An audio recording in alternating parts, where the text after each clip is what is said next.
Bonjour très chers compatriotes. Bonjour, bonjour, bonjour. Chris, bonjour Sona Lema, bonjour N. Jinbo, bonjour, excusez-moi. Excusez-moi.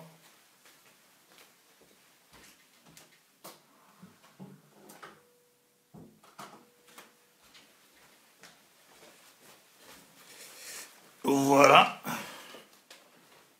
Je suis à vous. Bonjour à vous.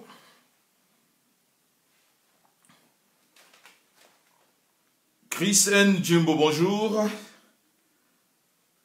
Merci d'être là ce soir. Nous sommes le 17 mai 2020.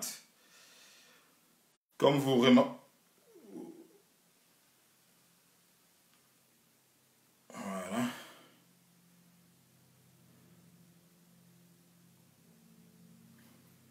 Voilà, je vous demanderai juste de partager la vidéo. Bonjour Stella, bonjour à vous. Faites-moi, Stella, fais-moi juste un petit signe, ce qui volume ça très bien. Chrisen, Didi Kalala, bonjour, faites-moi un petit signe. Oh super, donc tout va très bien. Partagez également la vidéo, très chers compatriotes. Je vous demande, très chers amis, bonjour Dan Omanga. Bonjour très chers compatriotes. Content de vous retrouver. Merci Stella, bonjour. Content de vous retrouver ce dimanche du 7 mai 2020. Il fait très beau ici du côté des Zurich en Suisse. J'imagine également que partout où vous vous trouvez, le temps est merveilleux. Je suis en cravate noire, tout simplement. C'est un signe de deuil pour cette date du 17 mai 2020. Rappelez-vous, très chers compatriotes, qu'il y a de cela 23 ans aujourd'hui, du 7 mai 1997, entré dans notre pays, le force de l'AFDL, dirigé officiellement par Laurent Désiré Kabila, mais aujourd'hui, nous le savons très bien que derrière lui, il y avait des Rwandais et des Ougandais et tout un conglomérat de forces armées africaines dirigées en sous-main par les Américains et les Occidentaux. Donc cela étant, nous sommes aujourd'hui le 17 mai 2020. C'est un sujet très important. Je vous demanderai, très chers compatriotes, de partager cette vidéo, appeler d'autres compatriotes pour qu'ensemble nous puissions discuter et débattre de cette journée de 17 mai 1997. Bonjour Mama Seke, bonjour Gétrude Tide Basanga, bonjour Makala Ngunza Makala, merci, bonjour Didi Kalala, Dan Omanga, bonjour à vous tous, partagez la vidéo très chers compatriotes, appelez d'autres amis pour qu'on puisse passer notre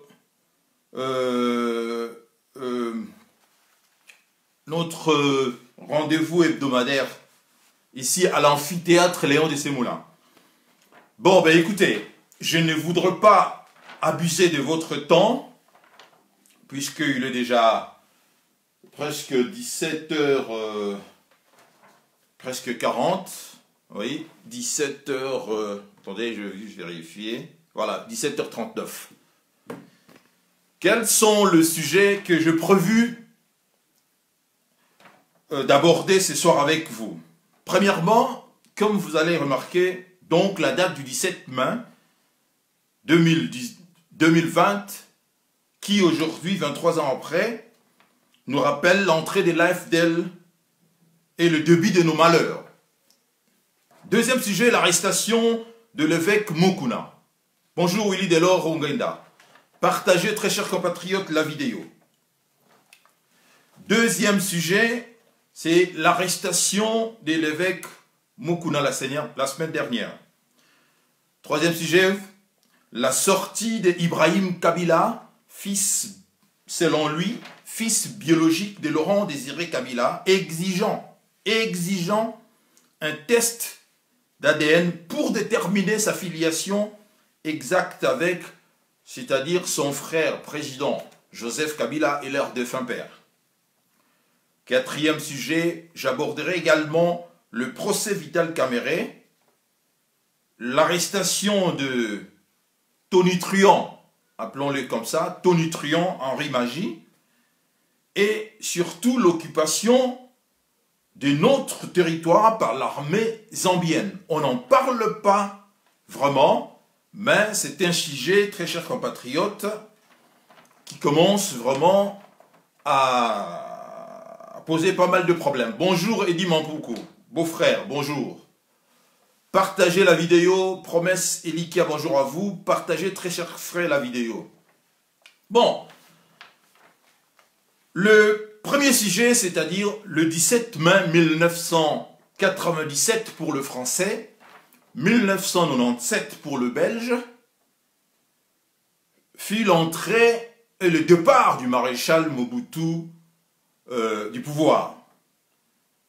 Et moi, à l'époque, je me souviens très bien, c'était comme si c'était hier, à l'époque, j'étais déjà très longtemps, j'habitais déjà ici en Suisse, et comme j'ai toujours été un férus des informations, tout ça, je suivais de près et je garde encore des enregistrements sonores de cette entrée, de cette journée, pardon, et des événements, comment les choses s'est déroulées à l'époque. Je garde encore des enregistrements, j'ai des enregistrements. C'est-à-dire le début de la guerre. À l'époque, le maréchal, n'oubliez pas, le maréchal est venu se soigner ici en Suisse. Nous habitions déjà ici en Suisse. Et ce qui fait que les journaux de l'époque, les journaux suisses de l'époque, faisaient de cet événement, c'est-à-dire le fait que le maréchal ait été soigné ici en Suisse, l'air chou gras. Donc tous les journaux en parlaient tous les jours, et le maréchal, une fois qu'il a été opéré à l'hôpital du CHUV à Lausanne, vu que les journaux, les journalistes faisaient pas mal de bruit, il a jugé bon d'aller en France. En France, excusez-moi. Allô, Pasteur Bobo, je te rappelle, je suis en direct là, Pasteur Bobo. Ok, à tout à l'heure. Ok, je te rappelle. À bientôt. Excusez-moi, très chers compatriotes. Je disais que en 1990, je me rappelle encore, je crois que c'était en 95 ou 96 que le maréchal était soigné ici à l'hôpital à CHUV à Lausanne. Et après son opération, vu que les journaux suisses, des journalistes partout faisaient des bruits, tout ça, il était mal à l'aise, il a jugé bon d'aller poursuivre sa convalescence en France, où il avait sa villa, à Roquebrune-Cap-Martin, pour passer, c'est-à-dire des moments avec sa femme et ses enfants, essayer de les récupérer. Bonjour, merci beaucoup Irène Kouloupa, bonjour. Bonjour Nachangé Nako Denise, partagez la vidéo. Bonjour à vous tous de me suivre. Jean-Luc Kassikois, merci à vous. Partagez la vidéo. David Bokwala, partagez la vidéo et évitons d'autres amis. Bayato, tout solo là. Donc je disais que ça serait en frangala de toute façon. Je disais que donc je suivais de près les événements. J'étais en Suisse à l'époque.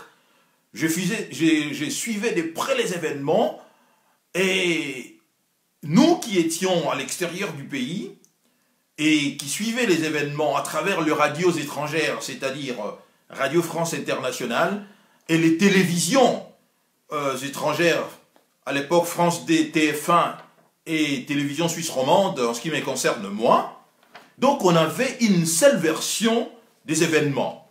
La façon dont les choses ont été présentées Et évidemment, 32 ans, à l'époque 32 ans de Moboutisme, hein, moi qui déjà à l'époque j'étais étudiant à l'université de Kinshasa, et j'ai quitté l'université, enfin j'ai quitté le Zaïre. Les Zaïre alors que j'étais encore étudiant, je n'avais pas terminé mon cursus universitaire.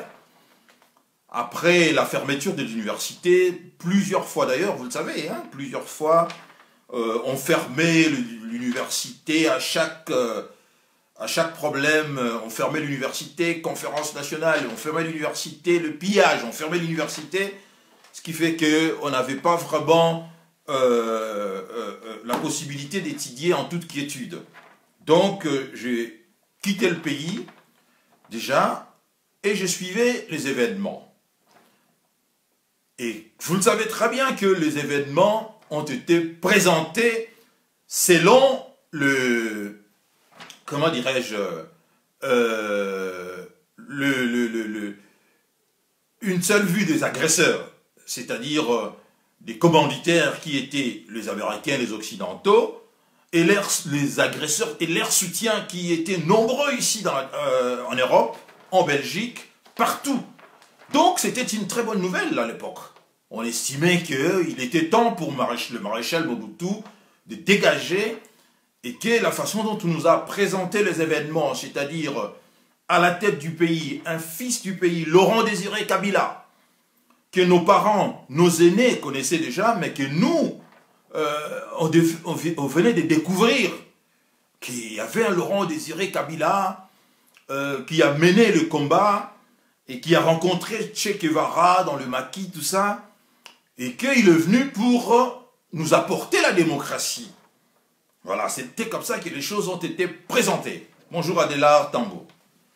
Bonjour Bosenjo, Henri, Elvin, Toussamba. Partagez, très chers compatriotes, la vidéo et faites également des likes, sinon, vous savez, Dongolomi va vous signaler vidéo. Donc je disais que les événements ont été présentés, comme toujours, hein, quand on crée une guerre, pardon, on prépare également en amont un discours. Parce qu'on ne peut pas venir vous dire que non, on vous fait la guerre parce que vous avez le pétrole ou bien à cause ou grâce aux matières premières. Non, les choses ne se passent pas comme ça. Quand on décide de créer la guerre, on prépare en amont également un discours. Et en ce qui nous concerne, nous, c'était le 32 ans de Moboutisme. D'ailleurs, c'était, voilà, déjà l'UDPS, l'autre papa, Étienne Tshisekedi, qui menait la dragée haute à Maréchal Mobutu. Nous aussi, à l'époque, nous étions déjà des combattants. Hein, à Kinshasa, là, on a harangué la foule à Matongé où j'habitais. Donc, nous étions vraiment de fervents, je vais dire, partisans de l'UDPS, Étienne Tshisekedi, et des pourfendeurs du moboutisme. Donc, lorsque le maréchal Mobutu a fait son discours du 24 avril 1990 et qu'il a autorisé à ce que le multipartisme puisse être toléré et que plusieurs partis politiques dorénavant étaient acceptés, pour nous, c'était, en ce qui me concerne, moi, c'était les commencements, hein, il y a militantisme dans Gaï. Et comme j'étais déjà à l'université à l'époque, je lisais beaucoup de journaux. Je me souviens, le journal Umoja, quiconque qui se rappellerait encore des journaux Umoja, de notre aîné et père Mukamba, je crois, avait son siège pas loin de chez moi, à Matongé. Et j'étais presque le premier à avoir, une fois que le journal sortait, on courait à la place Victoire pour acheter des journaux, et puis Elima, Salongo, Le Phare, tous ces journaux. Donc j'étais déjà à l'avant-garde du combat et j'étais déjà vraiment quelqu'un qui s'intéressait à la politique. Et une fois arrivé ici en Europe, avec cette facilité d'avoir accès à l'information, donc comprenez que je vivais déjà Donc c'était vraiment pour moi, c'était comme un poisson dans l'eau. Alors on était vraiment content du renversement du maréchal. Parce qu'on avait ras-le-bol, hein, vraiment il faut dire les choses quoi. On avait ras-le-bol de ces Mobutu dictateurs qui a tout bousillé, l'économie était par terre, rien ne marchait, et puis voilà quoi. Vous ajoutez à cela encore sa famille, le clientélisme, tout ça. Donc, l'arrivée de Laurent Désiré Kabila a été saluée par tout le monde.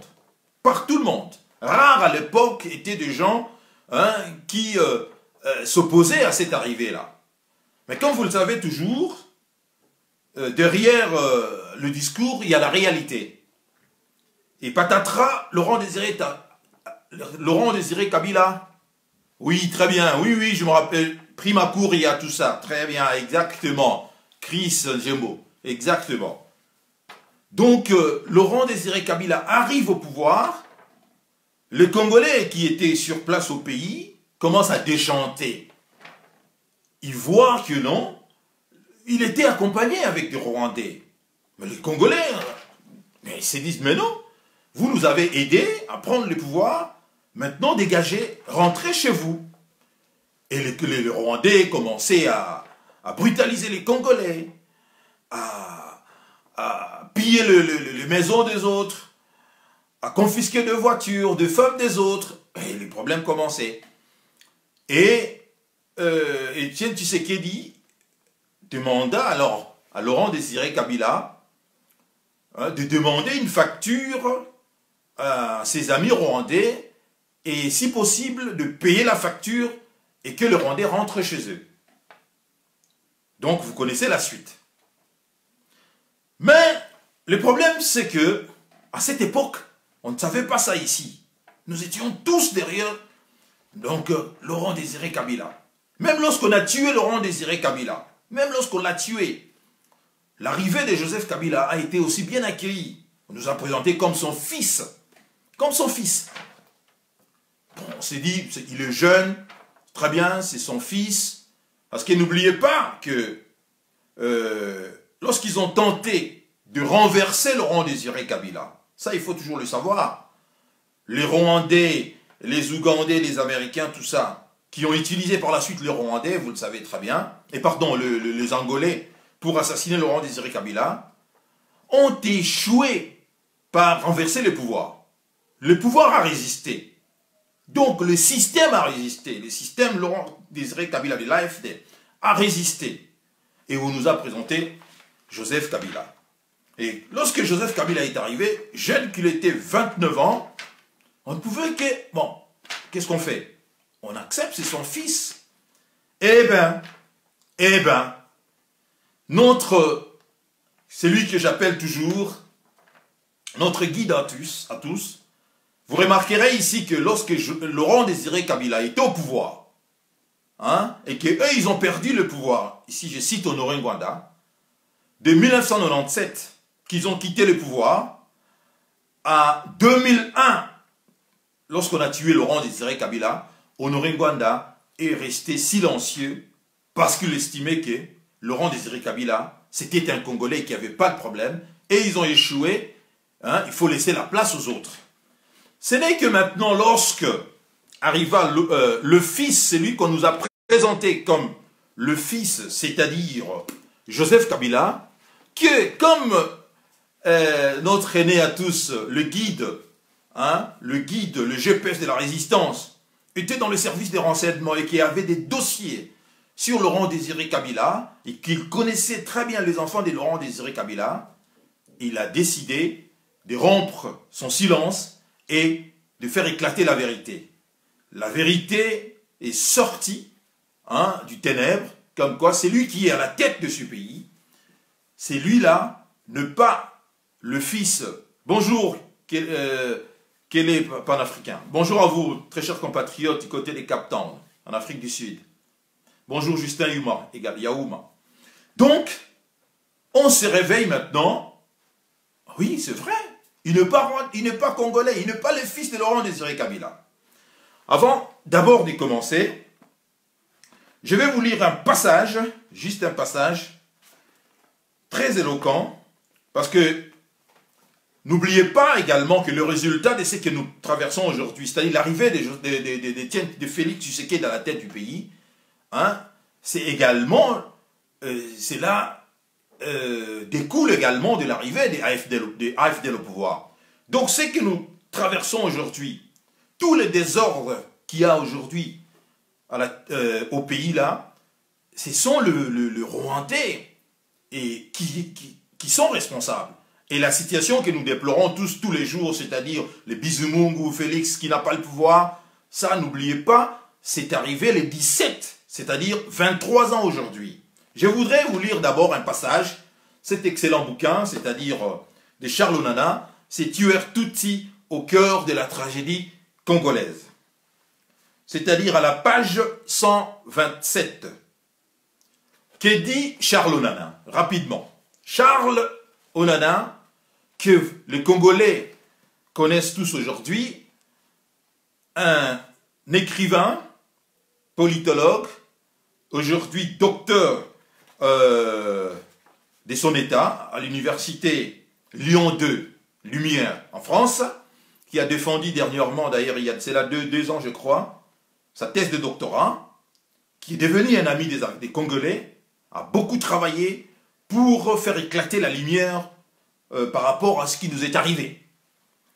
Alors, à la page 127 de son ouvrage, c'est Tueur Tutsi au cœur de la tragédie congolaise, Charles Onana nous dit ceci. La République démocratique du Congo est depuis 1996 un État occupé et humilié par ses voisins, au premier chef desquels figure le Rwanda. Une occupation qui condamne résolument les règles du droit international, notamment l'article 2, alinéa 4 de la Charte de l'Organisation des Nations Unies, qui interdit à ses membres de recourir à la force armée contre l'indépendance et ou l'intégrité territoriale de notre État. Par conséquent, la présence d'États étrangers sur le sol du Congo-Zaïre est un véritable acte d'agression. Véritable acte d'agression. Où suis-je? Voilà. C'est un véritable acte d'agression au sens de la résolution 3314 de l'Assemblée générale de l'ONU et de la violation prima facie de règles de la coexistence pacifique et d'entretien des relations amicales entre les États ainsi que du principe de l'uti possidetis juris garantissant l'intangibilité des frontières internationalement reconnues. La guerre d'agression dirigée par les autorités rwandaises qui sème la désolation au Congo-Zaïre depuis fin octobre 1996 a déjà décimé plus de 6 millions de Congolais. Ici, lorsqu'il a écrit, publié cet ouvrage, nous sommes en 2009. Donc à l'époque, c'était 6 millions. Aujourd'hui, nous avons largement dépassé ces nombres, ces chiffres de 6 millions. On nous parle aujourd'hui de 10 millions. Et d'ailleurs, vous êtes sans les savoir que le décompte macabre s'est arrêté et le mort continue toujours, les gens continuent toujours de tomber, de mourir en République démocratique du Congo. Et met en sursis plusieurs millions d'autres. Voilà, il n'avait pas tort. Il a dit, c'est-à-dire il avait dit déjà, a décimé plus de 6 millions de Congolais et met en sursis plusieurs millions d'autres. Aujourd'hui, après 13 années de turbulences, la crise qui déchire la République démocratique du Congo s'enlise de manière sournoise et insidieuse. Les conditions d'existence des Congolais ne cessent de se détériorer et aucun signe véritablement tangible ne permet d'espérer le rétablissement rapide et le maintien de la paix dans la région des Grands Lacs. Je m'arrête là. Donc, vous comprenez que l'ouvrage a été écrit en 2009 par Charles Onana et nous sommes aujourd'hui en 2020, c'est-à-dire 11 ans après, et la situation n'a pas beaucoup évolué. C'est-à-dire que Paul Kagame et son pays, le Rwanda, l'Ouganda, Museveni, continuent d'instrumentaliser les hommes politiques de notre pays et continuent toujours, hein, c'est-à-dire de dicter l'agenda politique. Et vous avez remarqué que pour que Félix Tshisekedi soit accepté à la tête du pays, il fallait envoyer Kabila, Joseph devait envoyer les émissaires à Kigali pour que Paul Kagame accepte Félix Tshisekedi comme président. Donc, très chers compatriotes, la date d'aujourd'hui, le 17 mai 2020, nous rappelle tristement l'arrivée à la tête du pays. Je vous ai rappelé ici que ce n'est pas pour rien que je mis cette cravate noire, c'est juste pour me souvenir de cette triste date qui nous rappelle tous, c'est-à-dire que c'est à partir de cette date que notre pays a été pris en otage, a été contrôlé par les ennemis de notre pays. Et jusqu'aujourd'hui, 23 ans après, ils sont toujours là, ils tiennent de main de maître le pays. Et au passage, ils ont créé plus de 10 millions de victimes congolaises que nous déplorons tous aujourd'hui. Encore un ouvrage, crime organisé en Afrique centrale, je vais m'arrêter là, à la page, très chers compatriotes, 227, ouvrage écrit par Honoré Ngouada, notre GPS, le père de la résistance. Je vous expliquerai pourquoi j'insiste sur cela. Préfacé par Charles Onana, toujours le même, à la page 227, l'article est intitulé « L'Alliance de Vautours ». Que dit notre aîné Honoré Ngouada Zamboko Atumba? Le multinational décide de piller l'Afrique. La quête de nouvelles ressources minières par les sociétés occidentales, l'épuisement des gisements ainsi que le coût très élevé des systèmes d'exploitation dans le pays développé poussent le multinational à se tourner vers le pays africain, grand pourvoyeur de mines d'or, de diamants et de coltan. Ainsi, la finance internationale, très versée dans l'exploitation minière, oriente désormais sa stratégie d'affaires vers l'Afrique centrale, où il existe des gisements vierges et ou mal exploités, mais susceptibles d'ouvrir de marchés aux grands capitaux. L'effondrement de l'URSS ayant laissé le champ libre à l'ouest a permis de livrer toute la planète au capital international et de favoriser la montée en puissance de multinationales et des transnationales. Aucune force, ni institution, aucun État, ni mouvement ne pourrait désormais contrer leur expansion ou freiner l'exécution de leur stratégie. Rien ne peut opposer une réelle résistance à ces nouveaux maîtres du monde. Ils nourrissent donc l'ambition d'instaurer un nouvel ordre économico-politique mondial. Le président Bush n'a-t-il pas clamé tout haut au début de la guerre d'Irak: nous allons instaurer un nouvel ordre mondial. Ces puissances financières multinationales, disposant aussi d'importants moyens militaires, arrivent à imposer leur volonté à des gouvernements. Elles parviennent à prendre possession des États au moyen de rébellions et tentent de remodeler le pays en créant de nouveaux États comme dans le Balkan. Elles essayent d'en finir autant en Afrique centrale en cherchant à abolir l'ordre politique africain issu de la conférence de Berlin de 1885, excusez-moi. En effet, l'Afrique, constamment trahie par les anciennes puissances coloniales, se trouve au cœur de nouveaux enjeux stratégiques, disposant d'un potentiel estimé au tiers de réserves de matières premières du monde, dépourvu de structures adéquates de fonctionnement pouvant garantir leur bonne gestion. l'Afrique devient la proie facile des multinationales. Ainsi, pour élargir leur marché, le multinational impose les dirigeants politiques de leur choix à la tête de pays africains, frustrant le peuple et déstabilisant par la suite des régions entières avant de donner de prétexte à l'ONU pour intervenir au travers d'une force de maintien de la paix. Une force qui ne viendrait finalement qu'entériner un processus de balkanisation ou d'instabilité rejetée par le peuple. Voilà le type de situation qui vit la République démocratique du Congo. Je m'arrête là. Crime organisé en Afrique centrale.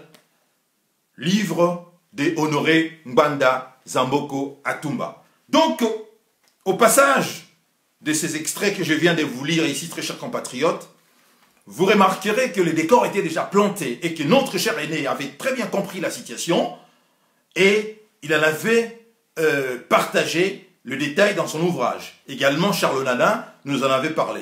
Et qu'est-ce que nous pouvons déplorer aujourd'hui? Nous constatons que la situation continue toujours à demeurer intacte. C'est-à-dire que la République démocratique du Congo est toujours en proie à des rébellions fomentées par Kigali et Kampala, par ce que mon ami Kervin Maïzo traite des exécutants, c'est-à-dire des gens qui sont là-bas, qui obéissent à un agenda secret et qui ne travaillent pas pour le bien-être de cette population, bien au contraire, qui sont là pour piller les richesses de pays africains, pas seulement la République démocratique du Congo.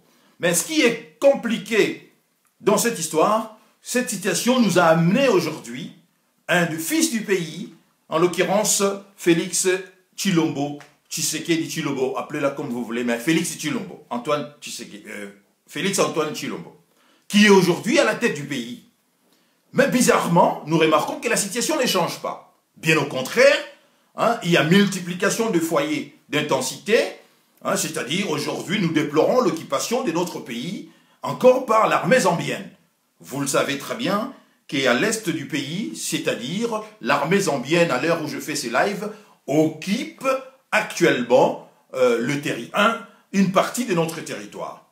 Et cette instabilité qui ne dit pas son nom est soutenue par ce que, vous le savez, parce que nous avons dans notre pays l'armée, c'est-à-dire la MONUSCO, hein, l'ONU avec plus de 20 000 hommes sur place, mais la situation n'a jamais changé. Donc la journée d'aujourd'hui, très chers compatriotes, si j'ai fait dans ces lives d'aujourd'hui qui tombent vraiment le 17, et je ne pouvais pas passer cette journée sans me rappeler de ce que nous pouvons considérer, vous et moi, comme étant la Nakba, c'est-à-dire la journée où nos malheurs, c'est-à-dire où les Congolais ont été enterrés vivants. Parce qu'aujourd'hui, je peux le dire ici sans crainte d'être contredit par qui que ce soit, que nous avons perdu la souveraineté de notre pays et que notre pays n'est pas dirigé ou bien n'est pas contrôlé par les Congolais eux-mêmes, mais tout ce qui se passe dans notre pays est contrôlé par des forces qui se trouvent en dehors du territoire.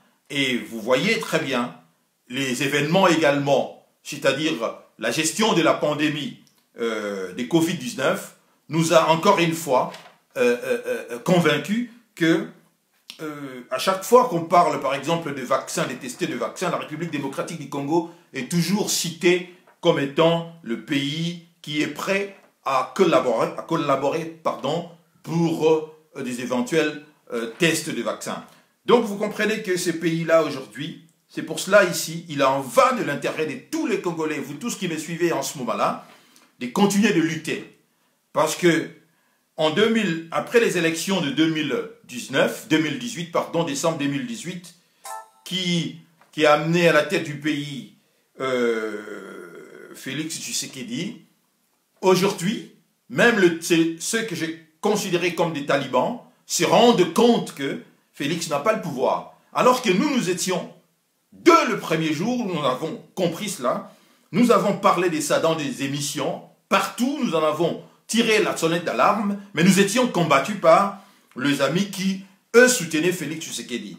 Mais patatras, heureusement, certains d'entre eux se rendent compte que Félix Tshisekedi n'a pas le pouvoir, et vous êtes sans le savoir, vous avez tout suivi comment d'autres ont demandé sa démission, et ça frise même, je vais dire ici,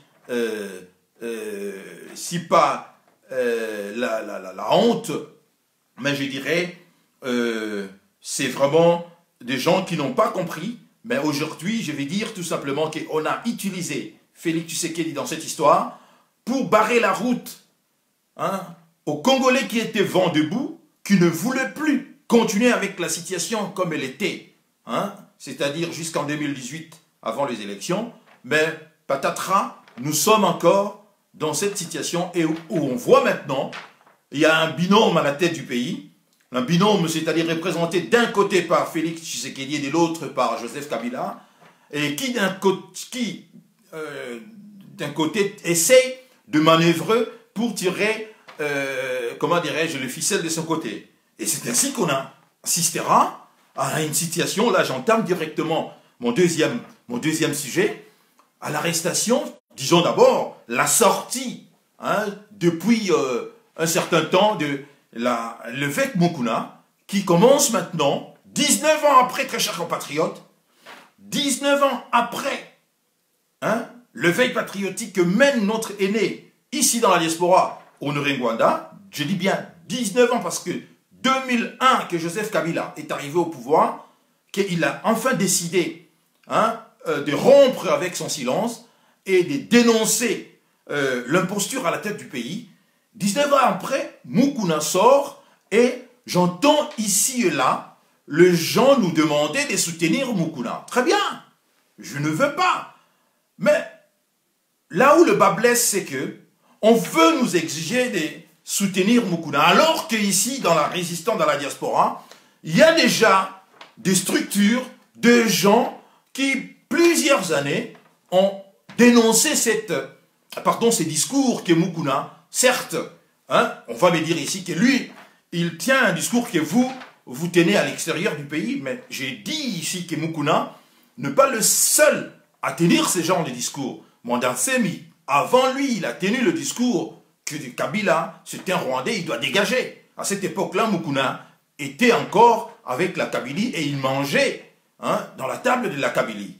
Bon, je ne suis pas ici en train inutilement de m'attaquer au combat noble, entre guillemets, de Mukuna, comme on veut nous présenter, mais je suis tout simplement ici en train de rappeler qu'il y a une préséance dans tout combat. C'est-à-dire que dans ces combats, nous reconnaissons que notre aîné, Honoré Ngwanda, et c'est lui qui était le premier à mener ces combats, que d'aucuns aujourd'hui, puisque c'est Ngwanda qui menait ces combats dans la diaspora, puisque le Taliban le déteste par-dessus tout, ils veulent que nous tous nous soutenons Mukuna. Je dis oui, mais écoutez, nous n'oublions pas qu'il y a un homme qui a, depuis belle lurette, chaque jour qui passe, n'arrête pas de nous rappeler que c'est lui qui est à la tête de ce pays, ne pas le fils de Kabila, et que lui-même a été plusieurs fois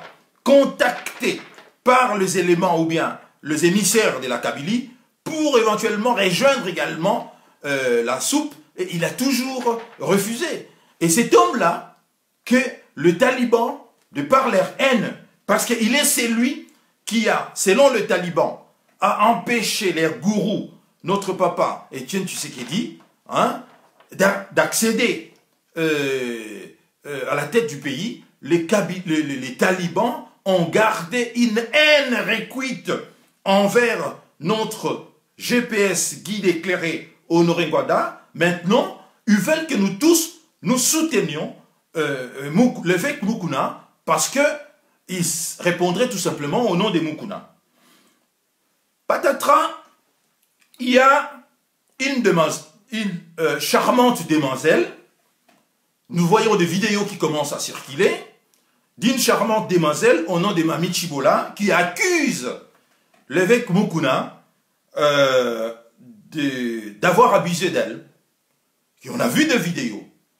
Nos frères qui soutiennent Mukuna et qui soutiennent également Fachi, parlent de montage. Non, c'est un montage.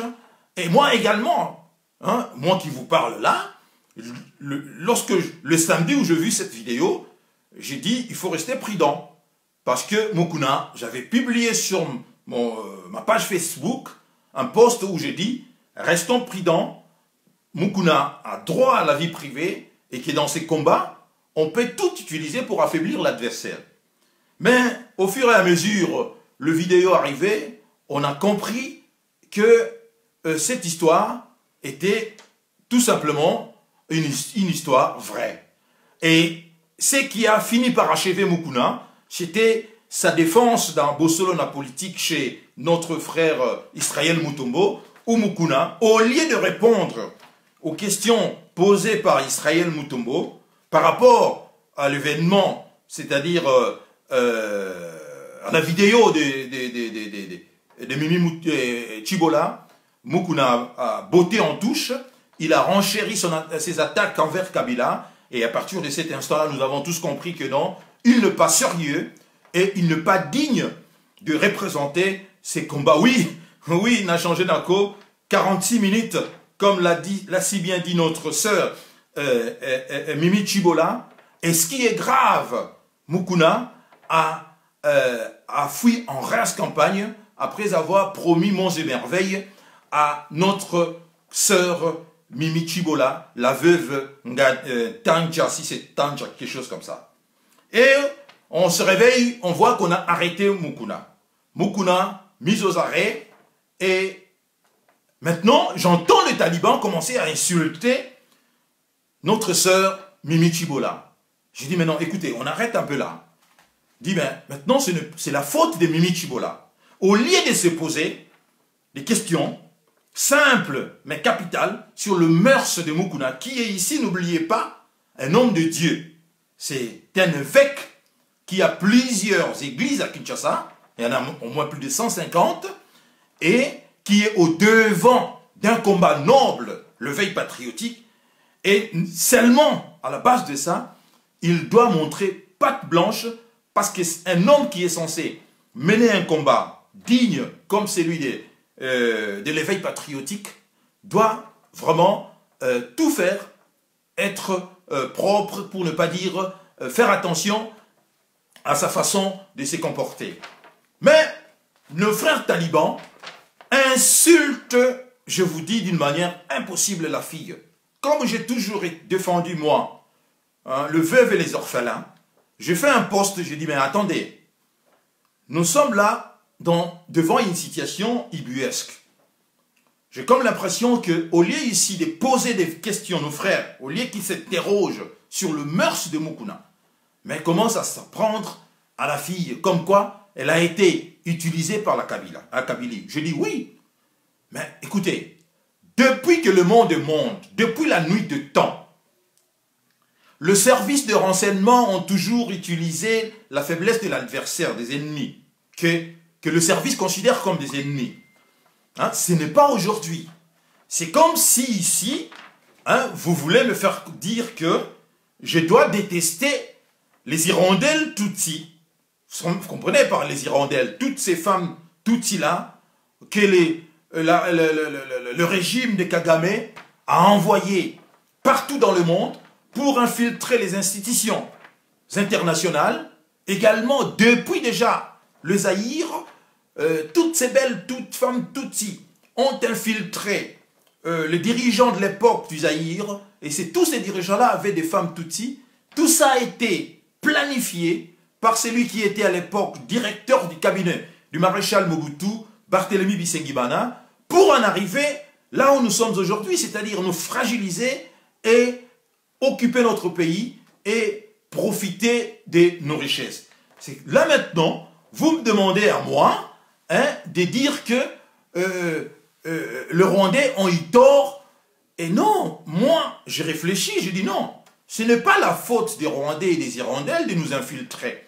C'est la faute de nos aînés déjà de l'époque et des responsables politiques congolais qui n'ont pas suffisamment, hein, compris les enjeux. C'est-à-dire que ici, dans n'importe quel pays du monde, lorsque vous occupez des postes importants, il faut le savoir qu'il y a un service de contre-espionnage, un service de renseignement qui vérifie toute femme. C'est-à-dire, on ne peut pas vous nommer ministre ou bien dans des postes stratégiques sans pour autant vérifier la provenance ou bien l'identité de femmes ou bien de toute personne de votre entourage. Ça ne se fait pas. Il n'y a qu'au Congo que les gens découvrent aujourd'hui que non, Mami Chibola a été utilisé, si pas par la Kabylie, mais pour faire tomber Mukuna. Je dis ben oui, depuis que le monde est monde, lorsque vous commencez à vous attaquer au pouvoir en place, sachez-les que vous êtes en train de réveiller la bête qui dort, et on va également vous porter les stockades. Les stockades ici étaient que on va utiliser tout ce qui est fait votre faiblesse. En l'occurrence, on savait très bien. Je donne un exemple ici. Lorsque Sarkozy, voyant Dominique Strauss-Kahn monter dans les sondages pour briguer l'élection présidentielle de 2007, de 2012, parce que Sarkozy était déjà président. L'élection de 2012, Sarkozy a eu peur de se confronter à Dominique Strauss-Kahn parce qu'il savait qu'il serait un candidat difficile à battre. Qu'avait-il fait Sarkozy? Il savait très bien. Et d'ailleurs, quiconque qui a lu le livre de Marcela Yacoub, qui est une journaliste espagnole qui vit à Paris et qui, dans un bouquin que j'ai ici dans ma bibliothèque, je pense, si je me souviens encore le titre de l'ouvrage, ça va venir, bref. Marcela Yacoub relate les ébats, c'est-à-dire dans le secret d'alcôve, les ébats sexuels avec Dominique Strauss-Kahn. Ces livres a été, je ne dis pas a fait un tollé, mais ces livres a fait le chou gras des journalistes, parce que c'est que les gens ont découvert que par la suite, avec l'histoire de l'hôtel des Sofitel à Washington avec Dominique Strauss-Kahn, c'est quelque chose que le microcosme parisien savait depuis belle lurette. Tout le monde, c'est-à-dire les journalistes et les hommes politiques, savaient que Dominique Strauss-Kahn avait avait des comportements bizarres en matière de femmes. Tout le monde le savait. Et Sarkozy en a profité tout simplement pour l'envoyer aux États-Unis, sachant très bien qu'il est là-bas. Et d'ailleurs, si vous lisez dans l'ouvrage de... comment il s'appelle? Comment j'ai un trou de mémoire? Il y a Sarkozy qui dit, avant de se séparer de Dominique Strauss-Kahn, il lui dit, fais gaffe, parce que Sarkozy a choisi Dominique Strauss-Kahn comme étant le directeur du Fonds monétaire international, lui a dit, fais gaffe, là-bas, on ne badine pas avec le mœurs. Parce que Sarkozy savait déjà. Mais il a au fait utilisé seulement ça pour l'éloigner de futures élections qui se pointaient. Et patatras, évidemment, Dominique Strauss-Kahn est tombé par ses faiblesses à lui. C'est ce qui est arrivé exactement avec Mukuna. Je suis désolé. Ici, ce n'est pas, même si je déteste par-dessus tout Joseph Kabila, mais je dis qu'ici, c'est la faute de pas à Joseph Kabila. Parce que Joseph Kabila s'est senti attaqué par Mukuna et il s'est défendu. Il a cherché maintenant dans le faiblesse de Mukuna et il l'a trouvé. Et il y avait une vidéo qui circulait, il y avait une femme qui circulait. Et patatras, on a vu que la femme, quand on voit maintenant par la suite comment les choses se sont déroulées, on comprend très bien que les services ont demandé pour avoir de preuves à la femme de séduire Mukuna pour que Mukuna puisse se déshabiller. Vous êtes sans le savoir, c'était dans un véhicule et que tous ceux qui ont eu à faire ce genre de choses dans des véhicules savent très bien que on n'enlève pas tout, quand même, on n'enlève pas tout. Mais on s'est retrouvé avec Mukuna complètement dénudé et l'homme était vraiment, je dis, sa nudité a été étalée. Maintenant, les talibans s'attaquent à Mami Chibola. Oui, je dis, ben oui, c'est une pauvre femme. Savez-vous, il y a combien de Mami Chibola à Kinshasa? Dans toutes nos familles, nous avons de Mami Chibola. C'est-à-dire la situation économique aujourd'hui fait à ce que dans notre pays aujourd'hui, que chaque famille ici puisse avoir des filles comme des Mami Chibola, qui ne font, c'est-à-dire que de filles et de femmes en République démocratique du Congo sont de proie. Sont de proie. C'est-à-dire nous avons tous la responsabilité ici de faire, c'est-à-dire que nos sœurs et nos mamans dans ce pays-là sont réduites aujourd'hui pour amener à manger à leurs enfants, tout ça, apporter à manger à leurs enfants, à ces prostituées.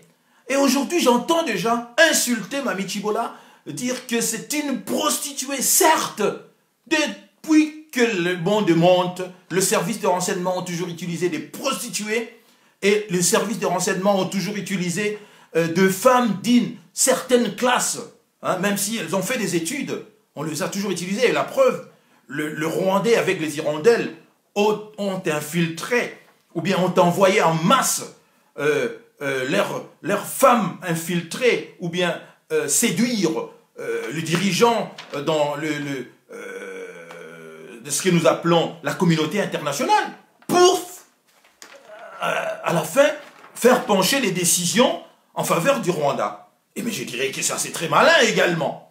C'est pas moi à moi que je vais condamner cela. Je dis non, ils sont malins parce que tout le monde fait cela. Tout le monde fait cela, sauf qu'aujourd'hui, le Taliban vient de découvrir qu'on peut utiliser la faiblesse d'un ennemi, en l'occurrence Mukuna, qui a commencé à faire, comme qui dirait, à toucher la cible. Aujourd'hui, Mukuna est arrêté et on nous dit que c'est la faute des Kabila. Non, c'est la faute de Mukuna. À partir de l'instant où Mukuna était à l'avant-garde du combat de l'éveil patriotique, il lui appartenait de faire gaffe à sa vie, c'est-à-dire la façon de vivre. Et s'il avait l'habitude d'abuser de femmes comme ça, comme il faisait avant, mais à cet instant où il menait les combats de la résistance, tout ça, il devait revoir tout ça. Ce n'est pas pour rien. Ici, vous allez remarquer que Étienne Tshisekedi, et je dis bien, on n'a jamais entendu Étienne Tshisekedi dans les affaires de mœurs. Ce n'est pas parce qu'il savait très bien que Mobutu ne louperait jamais. Le service de renseignement de Mobutu était en possession de tout et contrôlait tout. Et voilà pourquoi je dis que ici, au lieu de s'attaquer à Mami Chibola, le Taliban devrait bien au contraire s'attaquer à Mukuna. C'est la faute de Mukuna, parce que Mukuna, pourquoi je dis que je suis également, moi, très fâché contre Mukuna, parce qu'il vient encore une fois fragiliser les combats de la résistance et salir le combat qui est mené de main de maître par des gens comme Honoré Ngwanda. On peut tout le dire, mais depuis qu'il a décidé de mener ces combats, nous n'avons jamais entendu des casseroles sur lui. Jamais de la vie.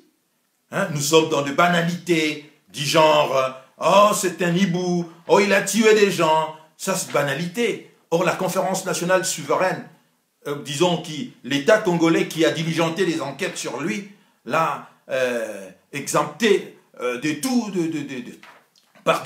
de tout. Mais vous allez voir des gens, juste pour le dénigrer, dire que c'était ceci. Mais non. Mais lui, il est resté non seulement constant, mais il se contrôle, quoi. Tel n'était pas le cas avec Mukuna, qui aujourd'hui se retrouve arrêté pour... Et d'ailleurs, ça fait vraiment pitié. Lorsque j'ai entendu cela à la Radio France Internationale, on comprend ici que les Congolais ne sont pas sérieux. Comment un homme des gens de Mukuna, évêque de son État, qui de surcroît mène maintenant les combats de l'éveil patriotique, ce n'est pas à moi de les juger. À partir de l'instant où il menait ces combats-là, dans plusieurs émissions chez Pasteur Bobo, il me questionnait toujours, et je restais toujours prudent. Je disais, je suis en train de regarder. À l'heure actuelle, je n'ai pas d'éléments où je peux, moi, personnellement, m'attaquer à Mukuna. Mais j'entends que le discours que Mukuna dit, nous, ici, dans la diaspora, on le dit depuis plusieurs années, et qu'il y a un monsieur qui l'a dit pendant, je ne sais pas, 19 ans aujourd'hui. Mais cet homme-là, bizarrement, jamais nos frères talibans ont demandé qu'on puisse soutenir Honoré Ngwanda. Mais quelqu'un qui est sorti seulement 3 mois, 4 mois, je ne sais pas moi combien de mois, Mukuna, commence maintenant à engager, pour ne pas dire à bénéficier des soutiens, parce qu'il est Mukuna. Je dis non. Ici, la faute n'est pas à Mami Chibola. Je ne suis pas l'avocat de Mami Chibola, mais je suis l'avocat ici de toutes mes sœurs et de toutes nos mamans de la République démocratique du Congo, hein, qui sont, je vais dire ici, devenues de plus belles lurettes, de proies des hommes, et que ces hommes-là maintenant leur manquent du respect en les traitant des prostituées, en les traitant de tout le monde, et oubliant même que ces femmes-là, hein, élèvent des enfants dans des difficultés. Hein, ces femmes-là envoient des enfants dans les universités, dans des conditions que la décence m'interdit ici d'étaler. Ben, ces femmes-là sont insultées parce qu'on a arrêté Mukuna. Mukuna lui-même s'est laissé entraîner par sa faiblesse et que la Kabylie a compris. Je dis c'est la faute de Mukuna et Mukuna a une grande responsabilité maintenant de chercher maintenant, au lieu de faire maintenant, c'est-à-dire d'avoir le résultat escompté, nous avons eu le résultat contraire aujourd'hui. Le combat de Mukuna est devenu maintenant un combat qui a fait psitch et un combat que les autres, c'est-à-dire lorsque j'ai suivi cela à la Radio France Internationale, lorsqu'on a parlé de ça, vous sentez vraiment que le journaliste était en train de rigoler. Depuis quand, il se disait, depuis quand un Congolais est capable de mener parallèlement un combat politique en s'abstenant de la bassesse, comme on a vu Mukuna. Donc, Mami Chibola, c'est notre sœur, et oui, elle a joué un rôle, oui, le service de Kabila l'ont utilisé, oui, c'est pas nouveau, de tout temps, le service de renseignement utilise de femmes pour obtenir quelque chose, et ce n'est pas nouveau ça. Et c'était à Mukuna de bien se comporter à partir de l'instant où il menait le combat de la résistance. Troisième sujet, très chers compatriotes, encore une fois, Honoré Ngwanda a fait preuve d'une longueur d'avance extraordinaire. Encore une fois, il a fait preuve d'une longueur d'avance extraordinaire. Pourquoi je le dis? Je crois que c'était mercredi. Nous voyons à Kinshasa la sortie d'Ibrahim Kabila, qui s'est dit lui-même qu'il est le fils biologique de Laurent Désiré Kabila, et qu'il demanderait, il exigerait un test d'ADN, au président actuel, enfin, à l'ancien président, Joseph Kabila, pour déterminer sa filiation avec Laurent Désiré Kabila. Bon. Qu'est-ce qui s'est passé? Juste à la sortie de l'émission, il est aussitôt arrêté. Et comme cette émission a été suivie par énormément de Congolais partout dans le monde, à Kinshasa également, les Kinois sur place sont allés, ont manifesté, ont demandé sa libération, et vers 22h30, 23h, l'homme a été libéré. On a vu une vidéo où il disait qu'il vient d'être libéré et qu'on a compris qu'il n'était pas d'accord, il n'était pas content qu'il soit arrêté et que sa demande, encore une fois, vient 19 ans après que l'autre aîné, Honoré Ngwanda, a dit déjà, à l'époque, avait exigé qu'on puisse faire un test d'ADN pour déterminer la filiation de Laurent Désiré Kabila. Vous comprenez très bien que, donc, nous sommes arrivés là où lui, il avait l'avance sur beaucoup de gens, et encore une fois, il a toujours eu l'avance, parce que les événements, pour quiconque qui a bien lu et analysé la situation, même si les talibans tergiversent dans les réseaux sociaux, font ce qu'ils font dans les réseaux sociaux, finissent toujours par arriver là où nous sommes, parce que la réalité, la vérité restera vérité, que notre pays est occupé par une force qu'on appelle ici la MONUSCO, hein, de 20 000 hommes, une force qui est là pour mater les Congolais. Et aujourd'hui, nous le savons tous que la MONUSCO fomente des rébellions au Congo. La MONUSCO se paye maintenant sur la bête qui est les Congos. La MONUSCO, qui est censée venir protéger les Congolais, crée des rébellions au Congo là-bas. Toutes les rébellions qui sévissent à l'est du pays, nous le savons depuis un temps déjà, que c'est l'œuvre de la MONUSCO pour se faire payer également. C'est-à-dire quoi? La MONUSCO a des gens qui exploitent de mines de coltan. Hein? Et la MONUSCO est là pour neutraliser toute force, toute velléité, je dirais-je, de la résistance des Congolais. Et le dire ici n'est pas de me traiter d'anti-tshisekidisme primaire, ou bien de faire l'éloge d'Honoré Ngwanda. C'est d'une évidence que aujourd'hui personne ne peut encore douter que la MONUSCO est responsable des morts que nous déplorons à Béni, des égorgements que nous voyons là-bas. C'est la MONUSCO qui est en train de financer cela, qui est en train de couvrir cela, en complicité avec les acteurs qui sont sur le terrain, c'est-à-dire le Rwanda, l'Ouganda et les Congos aujourd'hui. Et vraiment, comme vous le savez, pas comme ces pays-là, que rien ne marche. Rien ne marche. La preuve, regardez seulement la gestion de cette pandémie coronavirus. Dans presque toute l'Afrique, à part la République démocratique du Congo, qu'on a vu que les autorités pathogènes n'arrivaient pas à se coordonner, à apporter, heureusement d'ailleurs, heureusement que cette pandémie n'a pas fait autant de morts que le secrétaire général des Nations Unies, Antonio Guterres, l'a souhaité. Heureusement d'ailleurs. Sinon, mais qu'est-ce que nous constatons? Nous constatons qu'il n'y a pas une coordination adéquate. On nous sort un montant de 1 800 000 pour mener à bien cette crise contre la pandémie.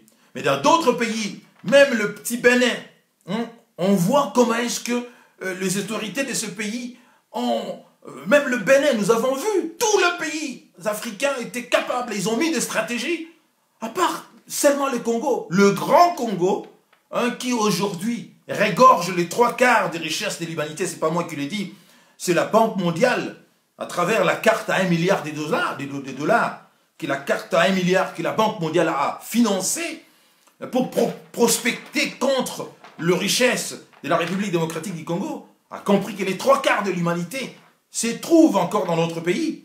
Et alors, qu'est-ce qui se passe à la tête de ces pays? Donc, cette histoire, cette sortie de Ibrahim Kabila, soi-disant fils biologique, c'est pas à moi. Ça, c'est une question de leur famille, mais c'est quand même une question qui mérite d'être traitée parce que c'est de là qu'est venu notre problème. Parce que c'est lui qui est à la tête du pays, est présenté comme le fils de Laurent Désiré Kabila. Et qu'il y a d'autres gens qui remettent en cause sa filiation avec son père Laurent Désiré Kabila. Et que lui, il serait d'origine, par sa maman, d'origine Tutsi. Et c'est pour cela qu'on voit, pendant sa règne, 18 ans qu'il a passé à la tête de notre pays, il s'est rapproché beaucoup plus, il s'est rapproché de ceux qui ont tué son père, en lieu et place de se rapprocher des gens qui combattaient aux côtés de son père. C'est ainsi qu'on remarquera, on verra par la suite que tous ceux qui étaient avec le papa seront soit écartés, soit arrêtés, mais ceux qui ont tué le père se retrouvent, ou bien ceux qui menaient les combats contre le père, ici en l'occurrence des Tambwe Mwamba, qui ont abattu même un avion. Je cite des Tambwe Mwamba, je cite également de Mende Omalanga qui était dans la rébellion avec le Rwandais et les Ougandais, qui aujourd'hui partagent le butin avec le fils. Mais c'est compliqué quand même à comprendre. Et quand on suit également la sortie d'Ibrahim, lorsqu'il dit que dans cette histoire, ce qui est compliqué, c'est que tous les fils de Laurent Désiré Kabila sont traqués. Donc, il n'y a que 3 fils qui aujourd'hui profitent de la situation. C'est-à-dire Joseph Kabila, Zoé Kabila et Jeannette Kabila. Tous les autres sont soit écartés ou soit tués. C'est quand même bizarre et je pense que c'est quand même une question qui mérite d'être portée.